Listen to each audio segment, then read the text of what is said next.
সিলেট মৌলভীবাজারে এক মাহফিলে গিয়েছিলাম। এক হিন্দু ভদ্রলোক, তিনিও মাহফিলে উপস্থিত ছিলেন। মাহফিল শেষে একটা চিরকুট পাঠালেন আমার কাছে, হয়তো অনলাইনে সেটার ভিডিও এখনো আছে, কেউ কেউ দেখেছেন। সেখানে সেই ভাই প্রশ্ন করেছিলেন যে হুজুর, আপনারা জন্মসূত্রে মুসলিম, আমরা জন্মসূত্রে হিন্দু। আপনারা মরলে আপনারা চলে যাবেন জান্নাতে, আর আপনারা বলেন আমরা মরলে আমরা চলে যাব জাহান্নামে। তো সৃষ্টিকর্তা আমাদের উপর কেন এই অন্যায় এবং অবিচার করলেন যে জন্মগতভাবেই আপনাদেরকে জান্নাতি বানালেন, জন্মগতভাবেই আমাদেরকে জাহান্নামী বানালেন?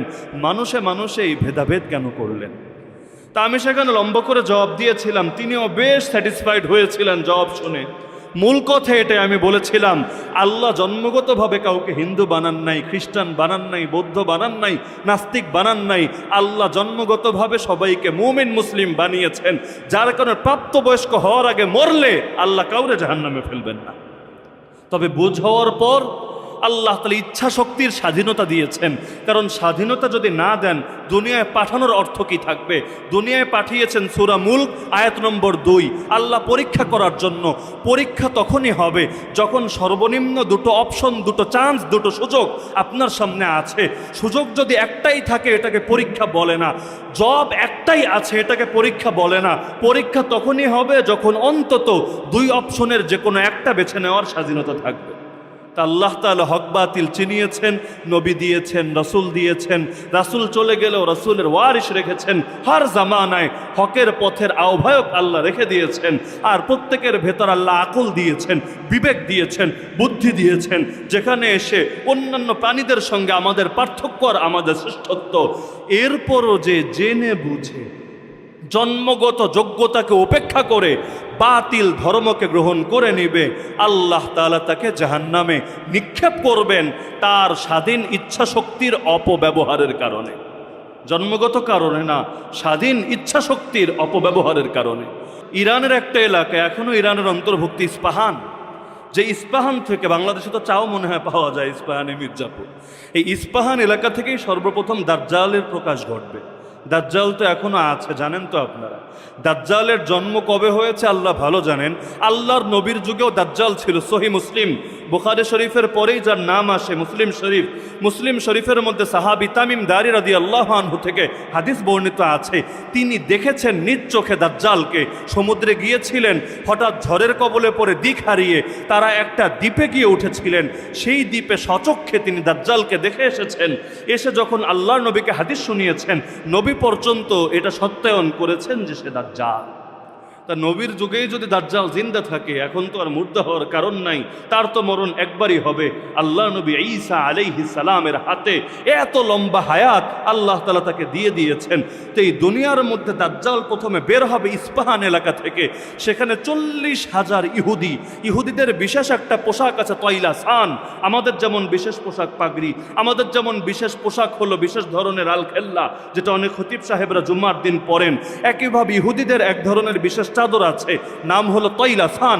আল্লাহ নবী নিজে বলেছেন, তৈলাসান মাথায় দিয়ে 40,000 ইহুদি ইস্পাহান এলাকা থেকে দাজ্জালের সঙ্গী হবে। সেই ইস্পাহানের অধিবাসী ছিলেন সালমান রাদিয়াল্লাহু আনহু। তার 14 গোষ্ঠী, তার বংশের লোক, এলাকার লোক সকলে ছিল আগুন পূজারী। আরবিতে বলে মাজুসি, জরাথুস্রবাদ। আগুন পূজারী মানে কি? তারা মনে করে শক্তির মূল উৎস হলো আগুন। আগুনকে যদি পূজা করি তাহলেই আমাদের জিন্দেগি কামিয়াব হয়ে যাবে। তার বাবা ছিল, তার যে এলাকার নাম ছিল জাই। ইস্পাহানের একটা অঞ্চল, একটা ছোট্ট এলাকা যেটার নাম জাই। সেই জাই এলাকার সর্দার ছিল তার বাবা, তিনি হলেন সর্দারের পুত্র। তো বাপ যেহেতু অগ্নিপূজকদের ধর্মগুরু, ছেলেও তো স্বাভাবিকভাবে ধর্মগুরু হয়েই বেড়ে উঠবে, এটাই স্বাভাবিক। আমরা যারা হুজুর, আমরা কি কেউ চাই যে আমাদের বাচ্চা কাচ্চা অন্য লাইনে বড় হোক? আমরাও তো স্বাভাবিকভাবে এটাই চাই যে আমরা হুজুর, আমাদের বাচ্চারাও হুজুর হবে। যারা ক্রিকেট খেলোয়াড়, আমাদের বাচ্চারাও ক্রিকেট খেলোয়াড় হবে। যারা নায়ক নায়িকা, এরাও ট্রেনিং দেয় ছোটবেলা থেকে, ভাবে আমার ছেলে মেয়েও বড় হয়ে নায়ক নায়িকা হবে। প্রত্যেকে নিজের মতো করেই তো সন্তানকে গড়তে চায়। তো সালমান রাদিয়াল্লাহু আনহু, তাকে তার বাবা অনেক আদর করতেন। এবং তিনি বলেন, মুসনাদে আহমদে বিশাল লম্বা হাদিস বর্ণিত আছে, তিনি বলেন, একটা মেয়েকে যেভাবে ফ্যামিলি আগলে রাখে, সহজে বাইরেও যেতে দিতে চায় না, সেভাবে তাকে আগলে রাখত সর্বদা, যার কারণে বাইরের দুনিয়ার সঙ্গে তিনি পরিচিত হতে পারেন নাই। এভাবেই বাপের ঘরে বড় হতে হতে এক পর্যায়ে তিনিও আগুনের খাদেমে পরিণত হলেন। আগুনের খাদেম বুঝেন, আগুন যাতে সবসময় জ্বলা থাকে, নিভে না যায়, সকলে যে কোনো সময় এসে যাতে পূজা দিতে পারে, সেজদা দিতে পারে।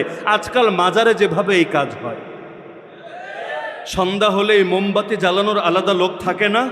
যদি জিজ্ঞেস করেন কোন যুক্তিতে মোমবাতি জ্বালাও, যে কবরে অন্ধকার, যদি মোমবাতি জ্বালাই আলো জ্বলবে। যদি যুক্তি এটাই হয়, তাহলে সূর্যের আলো তো মাটির ভেতরে পৌঁছায় না, দিনের বেলাও কেন তোমরা মোমবাতি জ্বালিয়ে রাখো না? আর এই আধুনিক যুগে এসে উপরে মোমবাতি জ্বালানোর দরকার কি? ভেতরে লাইটের সিস্টেম করে দাও, ভেতরে জেনারেটর দিয়ে দরকার হলে সার্বক্ষণিক লাইনের ব্যবস্থা করে দাও, কিন্তু উপর দিয়ে জ্বালাবা মোমবাতি আর কবরকেও ঢেকে রাখি ইট বালু সিমেন্ট দিয়ে। ওদের কবরগুলো তো পাকা থাকে একেবারে। তাহলে এই আলোর সাথে ভেতরের আলোর কি সম্পর্ক? বাহ্যিক কোনো সম্পর্ক নাই, সম্পর্ক এক জায়গায়। এরা নিজেদেরকে ডাইরেক্ট আগুন পূজারী বলতে পারে না, কিন্তু আগুন পূজারীদের যে আদর্শ ছিল তারাও একই আদর্শ লালন করে। তো তিনিও বড় হচ্ছিলেন এভাবে আগুনের খেদমত করে করে। তার বাবার একটা বিশাল বাগান ছিল, এখন যেমন রাজশাহী, নওগাঁর এলাকা, চাঁপাইনবাবগঞ্জের এলাকার লোকদের বিশাল বিশাল আমবাগান থাকে, তার বাবারও একটা বাগান ছিল। একদিন বাবা নির্মাণ কাজে ব্যস্ত ছিল, থাকার কারণে বাগানে নিজে তদারকি করার জন্য যেতে পারছিল না। ছেলেকে বলল, বাবা সালমান, আজকে তুমি একটু যাও, অমুক জায়গায় আমাদের বড় বাগান আছে, তুমি একটু দেখাশোনা করো। কারণ দেখাশোনা না করলে কর্মচারী আর শ্রমিকরা ফাঁকিবাজি করবে, এটাই স্বাভাবিক। তুমি সারা দিন তোমাকে যে দায়িত্ব দিলাম সেই দায়িত্ব পালন করে সন্ধ্যা হওয়ার আগে আগেই আমার বাড়িতে এসে পৌঁছবা। সালমান রাদিয়াল্লাহু তাআলা আনহু তিনি ঘর থেকে বের হলেন। রাস্তায় যাওয়ার পথে খ্রিস্টানদের একটা গির্জা পড়ল। তখনও মুহাম্মদুর রাসূলুল্লাহ সাল্লাল্লাহু আলাইহি ওয়াসাল্লাম দুনিয়াতে আসেন নাই। ঈসা নবীর আগমনের পরে, আমার নবীর আগমনের আগে। তখন তো দুনিয়াতে ধর্ম ঈসা নবীর ধর্মই, আমাদের নবীর ধর্ম তো তখনও আসেই নাই, যার কারণে এটা অনুসরণের প্রসঙ্গ তো আসবে না। তিনি যাচ্ছিলেন খ্রিস্টানদের গির্জার পাশ দিয়ে। এখন তিনি তো সারা জীবন ঘরেই পড়ে থেকেছেন। ঢাকা শহরে যেমন অনেক পোলাপান থাকে না, ব্রয়লার মুরগি, সারা জীবন ঘরে ঘরে বড় হয়, বাইরে গেলে নাদুস নুদুস কিউটের ডিব্বা, কিন্তু কিচ্ছু বুঝে না। না রিক্সাওয়ালার লগে দামাদামি করতে পারে, আর যদি মাছ বাজার আর গোস্ত বাজারে নিয়ে যান তাহলে তো ব্যবসায়ীর ইচ্ছা মতো আরে বানাবে যে মাল একটা পাইছি, বহুদিন পর আজকে একেবারে পকেট ভৈরা লাভ কইরা নিব। তো এখন তিনিও সাদাসিধা, বাইরের জগতের সাথে কোনো পরিচয় নাই। আজকালকার বাচ্চারা যেমন ঘরে বসে বসে খুব ভালো গেম খেলতে পারে, গেমিংয়ে তার পারফরমেন্স অনেক ভালো, কিন্তু খেলার মাঠে নামালে একেবারেই জিরো, সেখানে তার কোনো যোগ্যতা নাই, সকল যোগ্যতা মনিটর আর স্ক্রিনের সামনে। তো সালমান তিনি বের হয়েছেন, হঠাৎ করে বলেন, কি রে এইটা আবার কি? এইরকম কোনো ধর্ম তো আগে দেখি নাই, সারা জীবন দেখলাম আগুন জ্বলা থাকে, মানুষ এসে আগুনের সামনে লুটিয়ে পড়ে, সেজদা দেয়, এটা আবার কি? সবাই দেখে নামাজ পড়ে। এখন নামাজটা তার বড় দিলে ধরে গেল। আপনিও নিরপেক্ষভাবে যদি বিশ্লেষণ করেন, আমি চ্যালেঞ্জ করে বলতে পারবো, দুনিয়ার সকল ধর্মের উপাসনার ভিডিও দেখবেন, যত ধর্ম যেভাবে উপাসনা করে সবগুলোর ভিডিও দেখবেন, আর ইসলামের প্রতিটা ইবাদত বন্দেগীর ভিডিও দেখবেন। এরপর যদি ইসলামের ইবাদতকে সবগুলোর চাইতে বেশি সুন্দর, বেশি আকর্ষণীয় মনে না হয়, আমার এসে বলবেন। ইসলামের আকর্ষণ সবচাইতে বেশি না? ইসলামের ইবাদতে মজা সবচাইতে বেশি না? এমনকি শুধু অন্য ধর্মে বলে কথা না, যারা নাস্তিক, সেই নাস্তিকরাও যেভাবে নিজেদের কালচার, নিজেদের অর্চনা, নিজেদের উৎসব পালন করে, আল্লাহর কসম এর চাইতে ইসলামের ইবাদত অনেক স্বাদের, অনেক মজার, অনেক আনন্দের। 2 রাকাত নামাজ ধীরস্থিরভাবে পড়ে আল্লাহর কসম যে মজা পাবেন, শাহবাগে বিরিয়ানির প্যাকেট হাতে নিয়ে মোমবাতি জ্বালিয়ে ঘন্টার পর ঘন্টা দাঁড়িয়ে দাঁড়িয়ে শোক পালন করে সেই মজা জিন্দগিতেও পাবেন। তো সালমান রাদিয়াল্লাহু আনহু দিল গলে গেল, এত সুন্দর ইবাদত দেখলে খালি দেখতেই মনে চায়, দেখলে খালি দেখতেই মনে চায়। তিনি বুঝতেই পারছেন না আসলে ব্যাপারটা কি। এখন তিনি নামাজ যখন শেষ করলো, জিজ্ঞেস করলেন, তোমরা কারা? এ আবার কোন ধর্ম? কি করলে এতক্ষণ? তারা বলল, আমরা ঈসা আলাইহিস সালামের উম্মত, এতক্ষণ নামাজ পড়েছি, আমাদের ধর্মে এই এই বিধান আছে। সালমান রাদিয়াল্লাহু আনহু শুনে তার ভালো লাগলো। বাপ যে তারে পাঠিয়েছে বাগান পাহারা দেওয়ার জন্য, সে কথা ভুলেই গেল, সারাদিন কাটিয়ে দিল সেই জামাতের সাথে। তো এখন সন্ধ্যাবেলায় তার খবর এসেছে, কিরে আব্বা তো আমারে খুঁজবে। ইতিমধ্যে বাপের লোকও পাঠানো শেষ বিভিন্ন জায়গায়, ছোট বাচ্চা আর আগে কখনো বাইরেও যায় নাই, বাইরের জগতের সাথেও পরিচিত না, সন্ধ্যা হয়ে গেছে কোনো খোঁজ খবরও নাই, বাপ তো পেরেশান হবেই। লোক পাঠিয়ে দিয়েছে চারদিকে, সালমানের খোঁজ তো পায় না। সালমান রাদিয়াল্লাহু আনহু দিল তো চায় না এটা ছেড়ে বাসায় যেতে, তারপরও যেতে তো হবে, বাপরে জানাতে তো হবে। আর এই আধুনিক যুগ তো না যে একটা হোয়াটসঅ্যাপে ইমোতে একটা মেসেজ পাঠিয়ে দিবে বা কলে বলে দিবে, সুযোগ তো আর নাই। তিনি চলে গেলেন বাসায়। এখন বাপ জিজ্ঞেস করলো, কি বাবা কই ছিলা সারাদিন? তোমার সন্ধানে লোক পাঠালাম তাও পেলাম না, বাগানে কি গিয়েছিলা? বললো, না বাবা যাই নাই। কেন? আমি যে দায়িত্ব দিয়েছি সেই দায়িত্বকে তুমি পালন করো নাই? না বাবা পালন করি নাই। তাহলে কি করলা সারাদিন? বাবা আমি যাচ্ছিলাম, হঠাৎ একটা করে বিশাল ঘর দেখলাম, গির্জা। সেটার পাশ দিয়ে যখন যাচ্ছিলাম দেখলাম কিছু মানুষ কি যেন করছে। আমার দেখে খালি দেখতে মনে চাইলো, দেখলাম, তাদেরকে জিজ্ঞেস করলাম, তারা বলল এটা হলো ঈসা আলাইহিস সালামের ধর্ম। তারা সেই ধর্মের আলোকে নামাজ পড়ছিল, সারাদিন তাদের সঙ্গেই কাটালাম। আমার তো বড় ভালো লাগছে, আমার মন বলছে আমাদের ধর্মের চাইতে ওই ধর্মই উত্তম। আপনি বলবেন এই বাচ্চা এই সিদ্ধান্তে কিভাবে পৌঁছলেন? কারণ আল্লাহ তাআলা নিজে প্রতিটা মানুষকে জন্মগতভাবে তার ভেতরে হক গ্রহণের, হক চেনার স্বভাবজাত যোগ্যতা রেখে দিয়েছেন। রাসূলুল্লাহ সাল্লাল্লাহু আলাইহি ওয়াসাল্লাম সহিহ হাদিসে বলেছেন, কুল্লু মাউলুদিন ইউলাদু আলাল ফিতরা, প্রতিটা নবজাতক সত্য গ্রহণের স্বভাবজাত যোগ্যতা নিয়ে জন্মগ্রহণ করে, যার কারণে নাবালেগ অবস্থায় যদি কেউ মারা যায় আল্লাহ তাআলা জাহান্নামে ফেলবেন না। বুঝ হওয়ার পর, প্রাপ্তবয়স্ক হওয়ার পর নিজে যারা জাহান্নামকে কামাই করে আল্লাহ তাআলা তাদেরকে জাহান্নামে নিক্ষেপ করবেন।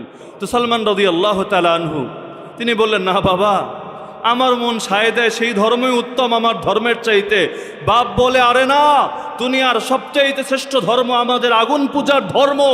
কিন্তু দিল তো মানে না। ওদিকে বাপও তো চেহারা দেখে বুঝতে পারছে যে তার 2 নম্বর ভণ্ডামির কথায় ছেলে আশ্বস্ত হচ্ছে না। এবার বাবা তার পায়ে শিকল পরিয়ে রাখলো, সালমান খবরদার, ঘরের বাইরে আর যাবি না, ওই সমস্ত লোকদের সঙ্গে জিন্দগিতেও আর মিশবি না।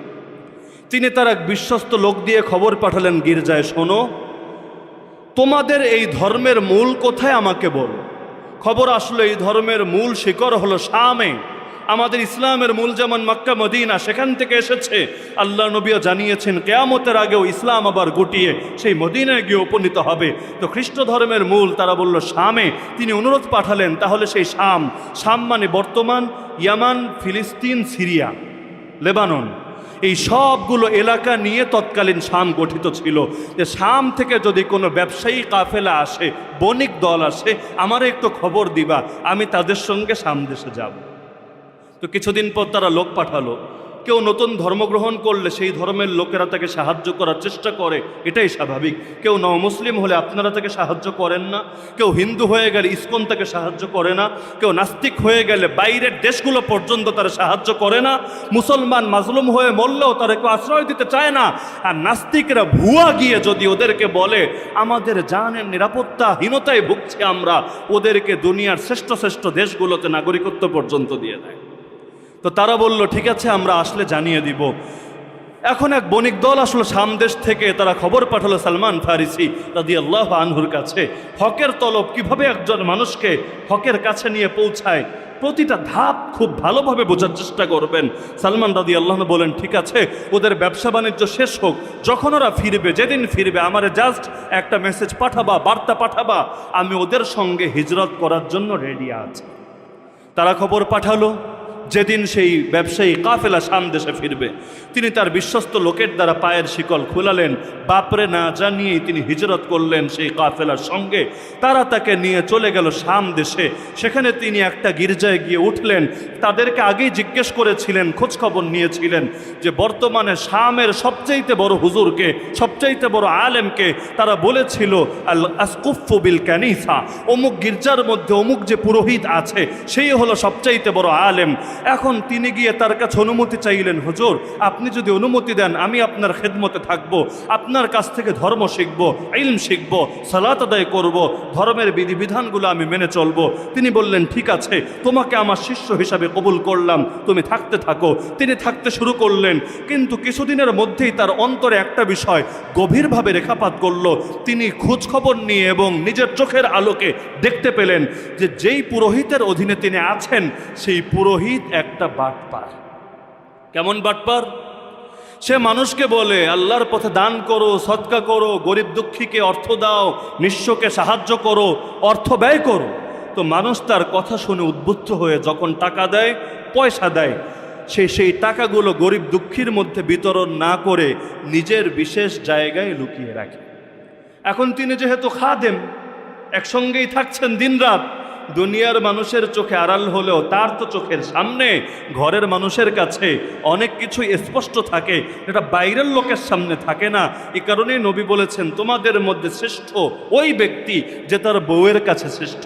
কারণ দুনিয়ার মানুষের কাছে অন্য একটা রূপ, মুখোশধারী একটা রূপ প্রকাশ করা সম্ভব, কিন্তু ঘরের বউয়ের কাছে আলাদা রূপ প্রকাশ করা সম্ভব না। এত বছরের সংসার, সেখানে আলাদা রূপ না, ভেতরের আসল রূপটাই বেরিয়ে আসে। তো এভাবে তিনি জানলেন যে 7 কলস, তৎকালীন যুগের পানি খাওয়ার কলস না, বড় মটকা, শাহজালাল মাজারে গেলে পাবেন সেই জাতীয় মটকা, এরকম বড় বড় মটকায় মানুষকে উৎসাহিত করে টাকা পয়সা নিয়ে, তৎকালীন যুগের টাকা পয়সা মানে স্বর্ণ মুদ্রা, রৌপ্য মুদ্রা, সোনা দিয়ে বানানো মুদ্রা, রূপা দিয়ে বানানো মুদ্রা, এগুলো জমা করেছে একটা একটা হতে হতে 7 মটকা হয়ে গিয়েছে। এগুলোকে মাটির তলে এক জায়গায় লুকিয়ে রেখেছে। তো এক সময় সেই লোক মারা গেল, কলসি তো সব জায়গায় রয়ে গেল, সবাই আসলো তাকে দাফন করবে, শ্রদ্ধার সঙ্গে সমাহিত করবে। তিনি বললেন শোনো সাবধান, এই লোক কিন্তু বড় বাজে লোক, ফ্রড লোক, প্রতারক লোক। সে বলল তোমার কথাই কি বিশ্বাস করব নাকি? সে প্রতারক, দাবির পক্ষে প্রমাণ দাও। সে বলল প্রমাণ আছে আমার কাছে, আমার সাথে আসো। তিনি গিয়ে দেখালেন এই জায়গার মাটি খোঁড়া হলো, দেখা গেল একে একে 7টা সোনার রূপা ভরা কলসি বের হয়ে আসে। এবার তো তারা বুঝে ফেললো পুরো ব্যাপার। তারা তাকে আর দাফন না করে সেই মরা মানুষকে শুলিতে চড়িয়ে তাকে পাথর মেরে মেরে মেরে মেরে পুরো লাশটাকেও ক্ষতবিক্ষত করে। আর সেই হুজুর তো শেষ, আর এক হুজুর নিয়ে আসলো সেই গির্জার মধ্যে।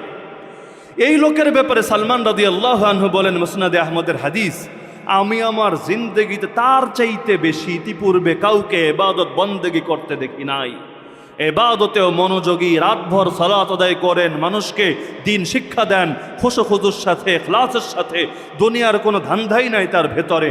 আমি তার সোহবতকে খুব গনিমত মনে করে তার খেদমত করতে থাকলাম, তার কাছে ধর্মের শিক্ষা নিতে থাকলাম, মানুষজনও তার উপর খুশি ছিল।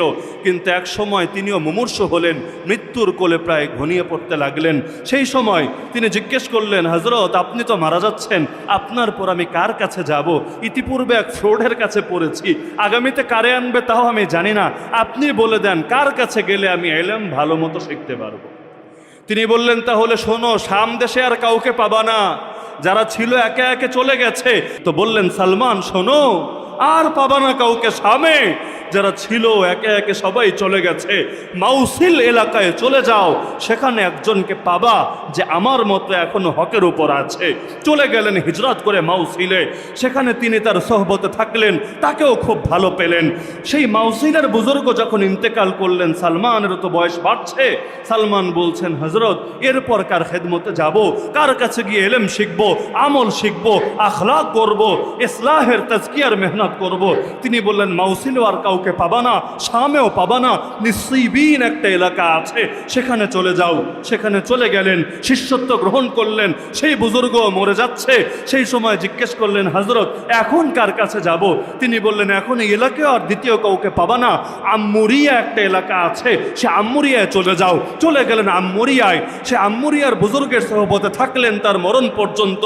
তিনি যখন মুমূর্ষ, মরেন অবস্থা, এবার জিজ্ঞেস করলেন সালমান ফারিসি, হযরত এবার আমি কার কাছে যাব আপনি বলেন? আম্মুরিয়ার বুজুর্গ বলল আর কেউ নাই আমার জানা মতে, আমি যার কাছে তোমাকে রেফার করতে পারি। সালমান রাদিয়াল্লাহু আনহুর উপর আসমান ভেঙে পড়ল। এত বছর মেহনত করেছেন, অহংকারে এখনো ভোগেন নাই।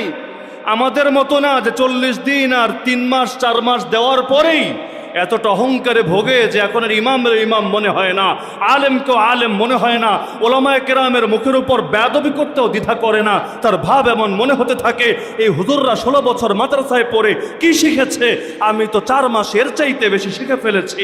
নাউযুবিল্লাহ, আফসুস, শত আফসুস এই সমস্ত অহংকারকারীদের প্রতি। এরকম অহংকারী নাই, এরকম অহংকারী নাই। ইবাদতে অহংকার ঢুকলে ইবাদতই মানুষের পতনের কারণ হয়ে যায়। তো এখন এতকাল ইবাদত করলেন, এলেম শিখলেন, কিন্তু এখনো তিনি তৃপ্তি নিভাতে পারছেন না, এখনো খুঁজছেন কার সোহবতে যাবেন। কিন্তু আম্মুরিয়ার সেই বুজুর্গ লাস্ট বাক্য বলল, তবে শোনো সালমান, ভয়ের কারণ নাই, পেরেশানির কারণ নাই। আমি ইনজিল শরীফের আলোকে সম্পূর্ণ শতভাগ কনফিডেন্স নিয়ে তোমাকে বলছি, সেই দিন আর বেশি দূরে না যেদিন সর্বশেষ নবী মুহাম্মদুর রাসূলুল্লাহ সাল্লাল্লাহু আলাইহি ওয়াসাল্লাম দুনিয়াতে আসবেন। তোমার উচিত হবে তুমি তাকে পেয়ে গেলে আর খ্রিস্ট ধর্ম নিয়ে পড়ে থাকবা না। তুমি তাকে পেয়ে গেলে তার উপর ঈমান আনবা, তার জন্য কোরবান হয়ে যাবা। তিনি তোমাকে যেভাবে বলবেন সেভাবেই তোমার জীবন গড়ে তুলবা। সালমান বললেন, চিনব কিভাবে হযরত, আমাকে বলে দেন। তিনি বললেন, কয়েকটা আলামত, নিদর্শন, সিমটম তোমাকে বলে দিচ্ছি, এগুলো দিয়ে খুব ভালো মতো তুমি চিনতে পারবা। 1 নম্বরে, তিনি প্রকাশিত হবেন আরবের ভূমিতে, কিন্তু হিজরত করবেন মদিনায়। মদিনা নাম বলেন নাই, বলেছেন বাইনা হাররাতাইন, এমন একটা জমিনে যেটা হবে যার 2 পাশে থাকবে বিশাল প্রান্তর, যেখানে থাকবে কালো কালো পাথর। অর্থাৎ 2 পাশে কালো পাথর ঘেরা জমিনের মাঝখানে খেজুর গাছ বিশিষ্ট একটা এলাকার মধ্যে তিনি হিজরত করবেন, অর্থাৎ মদিনা। এখন মদিনা কই পাবেন তিনি, এটাও তিনি জানেন না, কিন্তু আলামতগুলো শিখে রাখছেন। তাকে যখন দেখবা তখন মনে রাখবা, কানা ইয়াকবালুল হাদিয়া ওয়ালা ইয়াকবালু সাদাকা, তিনি হাদিয়া, উপহার, উপঢৌকন গ্রহণ করবেন, দান সদকা কখনো নিজের জন্য গ্রহণ করবেন না। নবীরা কখনো দান সদকা খান না, তবে উপহার তারা গ্রহণ করেন। আর সর্বশেষ আলামত, তার পিঠের মধ্যে নবুয়তের একটা সিলমোহর, মোহরে নবুয়ত দেখতে পাবা। সালমান রাদিয়াল্লাহু আনহু এতটুকু তো শুনেছেন যে আরবের ভূমিতে প্রকাশ হবে, হিজরত করবেন পরবর্তীতে এমন ভূমিতে যেটা 2 পাশে থাকবে অসংখ্য কালো পাথর বিশিষ্ট জমি, আর মাঝখানে সেই ভূমিটা হবে খেজুর গাছ বিশিষ্ট। এখন আরবের ভূমিতে প্রথমে তিনি টার্গেট করলেন, সেখানে যাব, সেই নবী যখনই বের হবে সবার আগে আগে গিয়ে কালেমা পড়ে নিব। এখন আরবে যাবেন কেমনে? সেই যুগে একা একা সফর করা সহজ ছিল না। একা একা এক দেশ থেকে আরেক দেশে যাওয়াটাকে সহজ ব্যাপার নাকি? তিনি এবার অপেক্ষায় থাকলেন, দেখি আরব দেশের কোনো ব্যবসায়ী দল পাই কি না। কারণ দলের সঙ্গে চললে সুবিধা, একা একাও নিরাপত্তা, কিন্তু ব্যবসায়ী দলের সঙ্গে নিরাপত্তা রক্ষীও থাকে, তাদের সঙ্গে পর্যাপ্ত অস্ত্রশস্ত্রও থাকে, নিজেদের নিরাপত্তা নিশ্চিত করার জন্য তাদের সঙ্গে গেলে নিরাপদে পৌঁছতে পারবেন, এতটুকু আশ্বস্ত তার ভিতর আছে। তো তিনি আম্মুরিয়া যখন ছিলেন, এতকাল তো খালি এলেম আর এলেমই শিখেছেন। আম্মুরিয়া এসে হালকা পাতলা ব্যবসা বাণিজ্য শুরু করেছিলেন। তার অনেকগুলো গরু আর কিছু ছাগল ছিল সেই সময়। তো তিনি খুঁজতে লাগলেন আরবের কোনো ব্যবসায়িক দল পাই কিনা। এক সময় পেয়ে গেলেন। তিনি গিয়ে সেই দলের সর্দারকে বললেন, সর্দারজি, আমার যত গরু আছে, যত ছাগল আছে, সব আপনাকে উপহার দিয়ে দেব, বিনিময়ে আপনি আমাকে আরব দেশে নেওয়ার ব্যবস্থা করেন। সেই লোক বলল, ব্যাপার না, নিয়ে আসো তোমার গরু ছাগল, আমরা যখন ফিরি তোমাকে নিয়েই আমরা ফিরব। তার তো দিলটা এবার খুশিতে ভরা।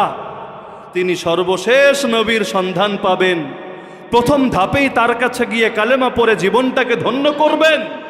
কিন্তু তিনি তো জানেন না দুনিয়াতে সেটাই হবে যেটা আল্লাহ চান। তার কপালে যে এখনই নবীর সোহবত লেখা না, আরও কিছুকাল পরে লেখা, এটা তো আর তিনি জানেন না। কাফেলার সঙ্গে রওনা করলেন। তার ভেতরে তো ভালো লাগা কাজ করছে, এই পথ শেষ হলেই পাবো আমি নবী আখিরুজ্জামানকে। কিন্তু পথ তো আর শেষ হয় না, অপেক্ষার পথ তো আর শেষ হতে চায় না। তারা যখন ওয়াদিউল কুরা নামক এলাকায় গিয়ে পৌঁছলেন, সেই সময় সেই ব্যবসায়ী দল গাদ্দারি করলো তার সাথে, তাকে ধরে বেঁধে ফেললো। সেই সময় দাসদাসীর প্রথা ছিল, মানুষকে দাসদাসী হিসাবে হাটে বাজারে বিক্রি করা হতো। একজন গোলামের নাম আপনারা সকলে জানেন, বেলাল হাবশি রাদিয়াল্লাহু আনহু। জন্মসূত্রে তিনি গোলাম ছিলেন না, তার 14 পুরুষ গোলামবাদী ছিল না, তাকেও এভাবে জোরপূর্বক ধরে হাটে বাজারে বিক্রি করে দেওয়া হয়েছিল। কপালে তো আর লেখা নাই কে জন্মসূত্রে গোলাম আর কে যুদ্ধবন্দী গোলাম, আর কাকে জোরপূর্বক জুলুম করে গোলাম বানানো হয়েছে, কপালে তো আর লেখা নাই। আর গোলামের মুখের কথা তো আর কেউ বিশ্বাস করে না। অধিকাংশ লোকে যেটা বলে মানুষ তো সেটাই মানার চেষ্টা করে। এই যুগে দেখেন না, মিডিয়ার কথাকে লোকে ওহির মতো বিশ্বাস করে। যদি সকল আলেম মিলে এক কথা বলে আর মিডিয়া আর এক কথা বলে, মানুষ মিডিয়ারটাই গ্রহণ করে। আমার বড় ভয় লাগে মিডিয়ার কথা যেভাবে এই যুগে লোকে গোকরাসে গেলে, অথচ জানে মিডিয়ার মধ্যে হলুদ মিডিয়ার সংখ্যাও কম না, প্রতারকের সংখ্যা কম না, ধান্দাবাজের সংখ্যা কম না। আমার বড় ভয় লাগে দাজ্জাল আসলে এই মিডিয়াগুলো যখন দাজ্জালের পক্ষে প্রোপাগান্ডা চালাবে আর ইমাম মাহদিকে সন্ত্রাসী, টেরোরিস্ট, জঙ্গিবাদী, খারেজি বলে সারা দুনিয়ার মধ্যে ছড়াতে থাকবে, লোকে ইমাম মাহদিকেই ভুল বুঝবে আর দাজ্জালকেই ত্রস্ত যুগে ত্রাতা মনে করবে। তো এখন তারেও এভাবে জোরপূর্বক বেঁধে ফেলা হলো, তাকে সেই ওয়াদিউল কোরায় এক ইহুদির কাছে বিক্রি করে দেওয়া হলো। আল্লাহর বান্দা সারা জীবন হকের তলবে নিজের বাপ ছাড়লেন, বাড়ি ছাড়লেন, সর্দারের ছেলে ছিলেন, আরামের আয়েশের জীবন ছাড়লেন। তারপরও শাম হয়ে, মৌসিল হয়ে, নিসিবিন হয়ে, আম্মুরিয়া হয়ে সারা দুনিয়া চষে বেড়াচ্ছেন খালি হকের সন্ধানে। শেষে চাচ্ছেন নবী আখিরুজ জামানে সোহবতে যাবেন, কিন্তু কপালে যা লেখা তাই তো হবে। এখন তিনি একজন গোলামে পরিণত হয়ে গেছেন। কিন্তু আল্লাহর কুদরত, কপালে হেদায়েত লেখা থাকলে আল্লাহ তাআলা কিভাবে করে হেদায়েতের পথে আনেন কেউ টের পাবে না। তো এখন তিনি তো ওয়াদিউল কোরায় আছেন। প্রথমে ভাবলেন এটাই কি সেই এলাকা কিনা একটু দেখি। সেখানে খেজুর গাছ তো ছিল, কিন্তু খোঁজখবর নিয়ে জানলেন না দুই পাশে তো এমন কালো পাথরে ভূমি পাই নাই যেটার সঙ্গে সেই আলামত মেলে। তো বুঝলেন এখনো আমার মিশন শেষ হয় নাই, মিশন ইনকমপ্লিট রয়ে গেছে, আমাকে আমার গন্তব্যে পৌঁছতেই হবে। আল্লাহ ব্যবস্থা করলেন, সেই লোকের ভাতিজা থাকতো মদিনায়, সেও ছিল ইহুদি। ইহুদিদের একটা গোত্র ছিল বনু কুরাইজা, ইতিহাস যারা পড়েছেন নাম শোনার কথা। সেই বনু কুরাইজার লোক ছিল সে। একদিন চাচার কাছে আসলো, সুন্দর একটা গোলাম দেখে তার পছন্দ হলো, চাচার কাছ থেকে কিনে নিয়ে গেল গোলামটাকে। এরপর তার জিনজির দিয়ে বেঁধে গোলামরে যেভাবে নেওয়া হয় তাকেও সেভাবে মদিনায় নিয়ে গেল। মদিনায় গিয়ে তার দায়িত্ব হলো খেজুর গাছ পরিচর্যা করা, গাছে উঠবেন, গাছের খেদমত করবেন। এত বড় সর্দারের ছেলে, হকের তলবে দুনিয়া দুনিয়া ঘুরেছেন, এখন বুড়া হয়ে গেছেন, তবুও তার এই সারা জীবন ভালোভাবে থাকার পরও কামলা খাটতে হচ্ছে। এভাবে একদিন যায়, দুদিন যায়, দিন যায় আর যায়। তার তো দিলের মধ্যে এখন অতৃপ্তি রয়ে গেছে, আরে কবে সেই নবীরে পাবো। মাঝখান দিয়ে আলামত এতটুকু তিনি জেনেছেন যে হ্যাঁ এই এলাকা তো দেখি সেই এলাকা যেখানে অনেক খেজুর গাছ আছে আর দুই পাশে দেখি কালো পাথরে ভূমিও আছে, তাহলে হতে পারে এটাই সেই জমিন যেখানে শেষ নবী হিজরত করবেন।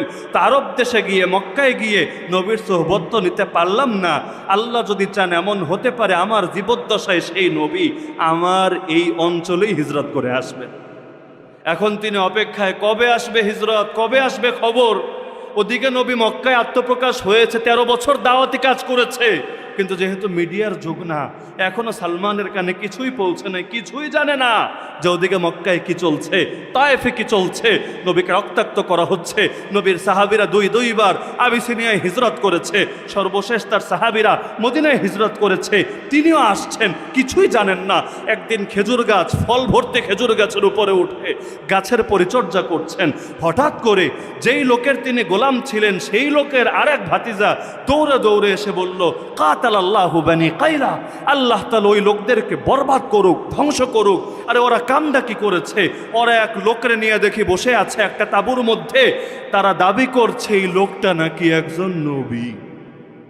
সালমান রাদিয়াল্লাহু আনহু বলেন, মুসনাদে আহমদের হাদিস, আমার পুরো গা কেঁপে উঠলো, মনে হচ্ছিল গায়ে প্রচন্ড জ্বর চলে এসেছে, নিজেকে আমি আনন্দের আতিশয্যে সামলাতে পারছিলাম না। মনে হচ্ছিল গাছের উপর থেকেই নিচে মনিব দাঁড়ানো আর মাথার উপর পড়ে যাবে। তিনি বলেন বহু কষ্ট করে গাছ থেকে নামলাম, গাছ থেকে নেমেই মনিবরে কিছু না বলে তার ভাতিজারে বললাম, মাযা তাকুল মাযা তাকুল, আরে কি বলছো তুমি, কি বলছো তুমি, আর একটু বলো না, আরে তুমি কি বলছো আমার একটু শোনাও না। মনিবের গেল মেজাজ গরম হয়ে, গোলামের বাচ্চা গোলাম, কাম করবি, আমরা কি কথা বলি না বলি, তোর এটাতে কান দেওয়ার কি দরকার। ঠাস করে এক চর বসিয়ে দিল সালমান ফারিসি রাদিয়াল্লাহু আনহু। সালমান ফারিসি রাদিয়াল্লাহু আনহু বলেন, না আসলে শুনছিলাম তো, এই একটু কানে এসেছে তাই কৌতূহল জাগছিল, কি জানি এসেছে, নবী নাকি কি এসেছে, বুঝতে দিচ্ছেন না কাউকে। তিনি আবার তার কাজে মনোযোগ দিয়েছেন, কিন্তু দিলের মধ্যে তো বসে গেছে যে আল্লাহ হয়তো আমারে আমার মিশনের দিকে এগিয়ে নিচ্ছে। এখন গোলামের জীবনীতেই কিছু খাদ্য খোরাক, কিছু জিনিসপত্র তিনি জমা করেছিলেন। প্রত্যেকেরই তো কিছু ব্যক্তিগত আসবাবপত্র জিনিসপত্র থাকে, তারও ছিল। তিনি ভাবলেন তাহলে আগের আলামত তো মিলেছে, মক্কা থেকে মদিনায় হিজরত করেছেন, মদিনার আলামত মিলেছে, এখনও 3টা বাকি আছে, একটা একটা করে মেলানোর চেষ্টা করি। প্রথম দিন তিনি বেশ কিছু হাদিয়া নিয়ে, বেশ কিছু জিনিস নিয়ে গেলেন। নেওয়ার পরে বললেন, শোনেন, আমি শুনেছি আপনি একজন মুসাফির আর আপনার সঙ্গীরাও গুরাবা, ভিনদেশী, তাহলে শোনেন, এই জিনিসগুলো আপনাদের সকলের জন্য সদকা হিসাবে নিয়ে এসেছি, এই নেন, আপনি আমার সদকা খান। মুহাম্মদুর রাসূলুল্লাহ সাল্লাল্লাহু আলাইহি ওয়াসাল্লাম সব সাহাবীকে ডাকলেন, বললেন তোমরা নাও, তোমরা সকলে খাও। তিনি খেয়াল করলেন সব সাহাবীরা তৃপ্তি করে খেলেন, কিন্তু নবী মুহাম্মদুর রাসূলুল্লাহ একটা খাবারও মুখে দিলেন না। তাহলে আলামত মিলে গেছে, নবী দান সদকা খায় না। পরের দিন চলে গেল, আর বাকি অল্প কিছু জিনিস ছিল সেটাই নিয়ে আসলো, এনে বলল, আমি দেখেছি আপনি দান সদকা খান না, এটা আমি দান হিসাবে দিচ্ছি না, আপনাকে ভালোবেসে শ্রদ্ধার নিদর্শন স্বরূপ হাদিয়া আর উপহার হিসাবে দিচ্ছি, নেন, এটা আপনি খান। এবার মুহাম্মদুর রাসূলুল্লাহ সাল্লাল্লাহু আলাইহি ওয়াসাল্লাম তার সাহাবীদেরকে ডাকলেন তো ঠিক, কিন্তু নিজেও খেলেন, তাদেরকেও শরিক করলেন। দ্বিতীয় আলামত মিলেছে যে নবী সাল্লাল্লাহু আলাইহি ওয়াসাল্লাম দান সদকা খায় না, তবে হাদিয়া তিনি কবুল করেন। 3 নম্বরটা তো বাকি, এটা কেমনে দেখবেন, হুজুরের পিঠে কি আছে না আছে। এখন বলে কেমনে, হুজুর একটু কাপড়টা খোলেন, আপনার পিঠ মুবারকটা দেখি, এটা তো বলা যায় না, লজ্জাও লাগে, সংকোচও লাগে, কিন্তু দিলেও তো তিনি স্বস্তি পাচ্ছেন না। সবগুলো আলামত তো মিলাতে হবে। সেই যুগে তো আর চেহারা দেখার ব্যবস্থা ছিল না, যে আগ থেকে কোনো পিকচার, কোনো ইমেজ দেখেছেন তার আলোকে মিলিয়ে নেবেন। এখন আলামত সবগুলো যেহেতু মিলেছে, একটা আর বাকি রেখে লাভ কি, তিনি সুযোগ খুঁজছেন। একদিন তিনি খবর পেলেন যে মুহাম্মদুর রাসূলুল্লাহ সাল্লাল্লাহু আলাইহি ওয়াসাল্লামের এক সঙ্গী ইন্তেকাল করেছে, তিনি তার জানাজায় যাচ্ছেন। তিনিও এক ফাঁকে গিয়ে তার সঙ্গে দেখা করলেন। সেই সময় নবীর গায়ে 2টা চাদর ছিল। আগে তো সেলাইহীন পোশাক, এটারই ব্যাপক প্রচলন ছিল। এই যুগেও তো অনেক মুরব্বী এমন আছে সেলাই ছাড়া লুঙ্গি পরে, হজে যারা যায় তারা তো সেলাই ছাড়া কাপড়ই পরে। আল্লাহ নবীর গায়ে 2টা চাদর ছিল। তিনি এবার গেলেন, এখন গিয়ে প্রথমে তো সামনাসামনি কথাবার্তা বললেন, বলার পরে পিছনে চলে গেলেন। চাদর যেহেতু মাঝে মধ্যে তো একটু নামতে পারে, হাত তাট উঠালে কোনো এক ফাঁকে একটু নেমে যেতে পারে। এখন পিছে গিয়া খালি কি জানি খোঁজে আর কি জানি খোঁজে, বলতেও তো পারে না হুজুর পিঠে খাতামুন নবুয়াত, মোহরে নবুয়াত আছে কিনা একটু দেখান, আবার ভেতরের আগ্রহও শেষ করতে পারে না। এখন কেউ যদি এমনি এমনি খুঁজতে থাকে, টের পাওয়া যায় না? আরে টের পাওয়া যায় কি না? সালমান রাদিয়াল্লাহু আনহু পিছে গিয়ে বারবার তাকায় আর তাকায় আর তাকায়। রাসূলুল্লাহ সাল্লাল্লাহু আলাইহি ওয়াসাল্লাম টের পেয়ে গেছেন। তিনি তো জানেন তার পিঠে কি আছে, এটা যে নবুয়তের আলামত, এটাও তো তিনি জানেন। তিনি বুঝে নিলেন, মনে হয় ছেলেটাকে কেউ বলেছে যে আমার নবী হওয়ার একটা আলামত, আমার পিঠে মাহরে নবুয়ত থাকবে। রাসূলুল্লাহ সাল্লাল্লাহু আলাইহি ওয়াসাল্লাম এবার কিছু না বলেই পেছন থেকে চাদরটারে একটু নামালেন। সঙ্গে সঙ্গে মাহরে নবুয়ত বের হয়ে আসলো। সালমান আর দেরি না করে ঝাঁপিয়ে পড়ে সেখানে চুমু খেতে লাগলেন। মুহাম্মদুর রাসূলুল্লাহ সাল্লাল্লাহু আলাইহি ওয়াসাল্লাম বললেন, সালমান সামনে আসো, তোমার আসল কথাগুলো তুমি এবার বলো। সালমান বলতে থাকলেন আর কাঁদতে থাকলেন, ইয়া রাসূলুল্লাহ, জিন্দেগি শুরু হয়েছিল এভাবে, মাঝে উপনীত হলাম আরেক পর্যায়ে, আস্তে আস্তে আমি এখন একজন গোলাম। ইয়া রাসূলুল্লাহ, আর দেরি কইরেন না, আমারে কালেমা পড়ায় দেন, আশহাদু আল্লা ইলাহা ইল্লাল্লাহ ওয়া আশহাদু আন্না মুহাম্মাদান আবদুহু ওয়া রাসূলুহু। কালেমা তো পড়েছেন, মুসলমান তো হয়েছেন, কিন্তু গোলামি তো আরেকজনের আছে এখনো। সেখান থেকে বের কিভাবে হবেন? নিজেরও এত টাকা পয়সা নাই যে সেটা দিয়ে মুক্ত হবেন, নবীর কাছেও নাই, অন্য সাহাবী যারা হিজরত করে এসেছেন তাদের কাছেও নাই। মাল সামানা যা ছিল মক্কাবাসী তা আটকে দিয়েছে, এখন তাদের সব থাকার পরও তারা নিজেরাই তো দরিদ্র হয়েছেন। এই দরিদ্রকে কিভাবে সাহায্য করবেন? একদিন যায়, দুদিন যায়, সালমানের মন খারাপ। ইতিমধ্যে বদর চলে গেল, শরিক হতে পারে নাই। উহুদ চলে গেল, তাতেও শরিক হতে পারে নাই। এক একটা জিহাদ শেষ হচ্ছে, আল্লাহর বান্দারা শহীদ হয়ে জান্নাতের সবুজ পাখি হয়ে যাচ্ছে। সালমানের তো মন কাঁদে আর কাঁদে, বুড়া মানুষ আমি, কখন মরে যাই, শাহাদাতের সুধাকে আর পান করতে পারবো না। যেই বাজারের খরিদ্দার স্বয়ং আল্লাহ, সেই বাজারে গিয়ে আমার এই জানকারীকে বিক্রি করতে পারবো না। কিন্তু মুক্ত হবে কিভাবে? ইসলাম তো এভাবে 2 নম্বরই করে, ধোকাবাজি করে পালিয়ে যাওয়ারও হুকুম দেয় না, বরং ইসলাম তো বলেছে কেউ যদি তার মনিবের থেকে পালায় তারা ইবাদত কবুল হয় না। তো এখন কেমনে মুক্তি পাবেন, কেমনে টেরি পাচ্ছেন? একদিন আল্লাহ নবী তারে বললেন, সালমান এক কাজ করো, তুমি চুক্তি করে নাও তোমার মনিবের লোক। কিসের চুক্তি? মনিব কি চান বলেন, কি পেলে আপনি আমাকে মুক্ত করে দিবেন বলেন, আমি চেষ্টা করব। আরবিতে এটাকে বলে মুকাতাবা। মুকাতাবার চুক্তি মানে হলো 2 পক্ষেই চুক্তি। আপনার কি চাহিদা বলেন, আমার কি চাহিদা আমি বলছি। আমার চাহিদা, আমি আর গোলাম থাকতে চাই না, মুক্ত হতে চাই, স্বাধীন হতে চাই। আপনার কি চাহিদা? তিনি যে চাহিদা দিবেন, গোলাম যদি এটা পূরণ করতে পারে তাহলে সে মুক্ত হয়ে যাবে। এখন মনিব তো বুঝলো যে চান্স একটা আছে বড় দান মারা, ও তো চাচ্ছে মুক্ত হতে, আর ভেতরে ভেতরে টুকটাক খবর তো পাই। সে বলল, ঠিক আছে, তাহলে এক বড় কাজ করা লাগবে, আমাকে 300টা খেজুর গাছ লাগিয়ে দিতে হবে অমুক জায়গায়। লাগিয়ে দিতে হবে মানে খেজুর গাছ সে দিবে, আর গিয়ে রোপণ করবে এটা না, নিজে কামাই করে কিনে এনে অমুক জায়গায় গিয়ে 300টা খেজুর গাছ লাগাতে হবে। আর বিশাল এক পরিমাণ স্বর্ণর কথা বলেছে যে 30 উকিয়া স্বর্ণ আমাকে দিতে হবে। আল্লাহ নবীরে গিয়ে বললেন, সালমান তিনি এখন টাকা পয়সা কই পাবেন? তার বাড়িতে তো অনেক টাকা পয়সা, কিন্তু বাপের সামনে গিয়ে তো মুখও দেখাতে পারবে না। আর কতকাল চলে গেছে, নিজেই বুড়া, বাপ আছে কি নাই তারও তো ঠিক নাই। নবীরে এসেই বলল, নবী তো মুসলমানদের অভিভাবক, ইয়া রাসূলুল্লাহ এরকম চুক্তি হয়েছে, কি করব আমি? নবী সাহাবীদেরকে ডেকে বলল, তোমাদের ভাইকে সাহায্য কর। তা আল্লাহ নবী বললেন, সকল সাহাবী কেউ 10টা, কেউ 20টা, কেউ 30টা করে চারা দিলেন। দিতে দিতে দিতে দিতে 300টা চারা হয়ে গেছে। নবী আবার সালমানরে বললেন, সালমান যাও গিয়ে মাটি কোপায়া চারা লাগানোর মতো আগে সিস্টেমটা তৈরি করো, আমি নিজে গিয়ে চারা লাগাবো। সালমান গেলেন, মাটি কোপালেন, সব প্রস্তুতি শেষ। নবীরা জানালেন, নবী রেডি, এবার চারা লাগানোর সময় এসেছে। আল্লাহ নবী গেলেন, তার দেখা দেখি সাহাবীরাও গেলেন, সকলে তাদের হাতগুলো লাগিয়ে সালমান রাদিয়াল্লাহু আনহুকে সাহায্য করলেন। 300টা চারার ব্যবস্থা হয়ে গেল। কিন্তু অংশ তো আরেকটা বাকি রয়ে গেছে। চারা তো হলো, কিন্তু স্বর্ণ মুদ্রা, স্বর্ণ দিবে কিভাবে? স্বর্ণ পাবে কোথায়? ইতিমধ্যে আল্লাহ নবী সাল্লাল্লাহু আলাইহি ওয়াসাল্লাম এক যুদ্ধে জয়ী হলেন। সেখানে গনিমত হিসাবে, যুদ্ধলব্ধ সম্পদ হিসাবে অনেক স্বর্ণ পেলেন। কিন্তু হাদিসের শব্দ, স্বর্ণগুলো হলো মুরগির ডিমের মতো সাইজ, ছোট ছোট। বাহ্যিকভাবে মনে হচ্ছে অনেক, কিন্তু মাপলে যেই পরিমাণ তাকে বলেছে 30 উকিয়া, এই পরিমাণ হওয়ার কথা না, এটা অনেক কম পরিমাণ। তো সালমান রেনে বলল, সালমান ডাকিয়ে এনে নবী এই সোনাগুলো নাও, নিয়ে গিয়ে তুমি তোমার মনিবরে দাও, আর বলো সব লেনদেন শেষ, এবার আমারে খালাস করো। সালমান রাদিয়াল্লাহু আনহু হাতে নিয়ে বলেন, ইয়া রাসূলুল্লাহ এটা দিয়ে তো হবে না, চুক্তি তো আরেকটু বড় ফিগার, বড় পরিমাণের আছে, এটা দিয়ে তো হবে না। রাসূল বললেন, সালমান মেপে তো দেখো।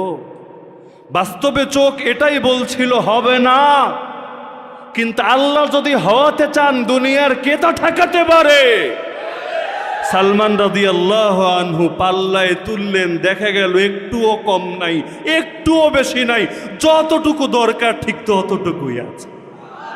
আর এই নবী তো সেই নবী, এক পেয়ালা দুধ দিয়ে সবার পিপাসা মিটানোর ব্যবস্থা করেছেন, যে আবু হুরায়রার হাতে দিয়ে বলেন, আবু হুরায়রা সবাই রে পান করাও। আবু হুরায়রা নিজে বলেন, আমি পেরেশান হলাম, আরে পিপাসার জ্বালায় আমারই ভিতরটা ফেটে যায়, এটা আবার আরেকজন রে দিলে আমি খাবোটা কি, আর সবাই রে দিলে আমার কপালে তো জুটবেই না। এখন নবী বলেছে চাইলেই তো পারি না নিজের মুখে আগে দিতে, আগে তো মেহমানের মেহমানদারি করা লাগে। আল্লাহ নবীর কথা পালনার্থে একজন রে খাওয়ালাম, খালি মনে মনে বলছি বেটা কম খা, বেটা কম খা, আমার খাওয়ান লাগবো। দুইজন রে খাওয়ালাম, তিনজন রে খাওয়ালাম, ভয় পাচ্ছিলাম ফুরে গেলে তো শেষ। এভাবে খাওয়াতে খাওয়াতে সবাই রে খাওয়ালাম। কি অদ্ভুত ব্যাপার, একটুও কমলো না দুধ। এবার নবী বললেন, আবু হুরায়রা তুমি খাও। আবু হুরায়রা বললেন, খেলাম খেলাম খেলাম, খেতে খেতে গলা পর্যন্ত খেলাম। তারপর নবী বললেন, আবু হুরায়রা আরো খাও। আমি বললাম, নবী আর আমার সাধ্যে নাই। এবার নবী বললেন, এবার তাহলে আমারে দাও। এই সেই নবী নিজের আঙ্গুল দিয়েছেন, সে আঙ্গুল থেকে এভাবে পানি প্রস্রবণের মতো বের হয়েছে।